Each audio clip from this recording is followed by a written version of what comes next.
The return to work formula was a way of agreeing that moving forward, this is how we will pay you. We understand we are all struggling because essentially we are owed so much. And if you look at our pay slip, the narration of debts is quite substantial.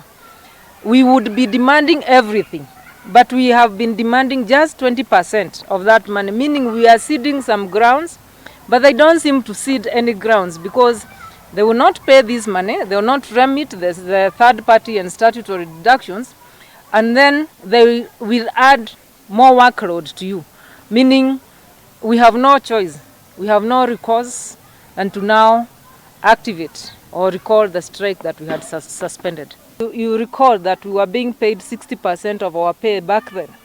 We said we will get back to 100%, and the arrears, which were 40%, would be paid in half, 50-50, so that every month you shall get 120%. But honestly speaking, from the onset, that CBA has not been implemented fully.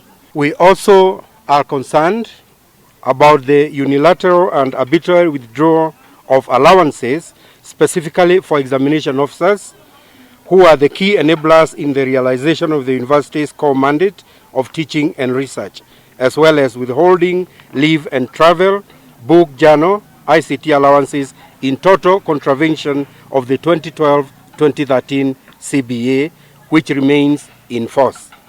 In this regard, the union demands total adherence to the CBA.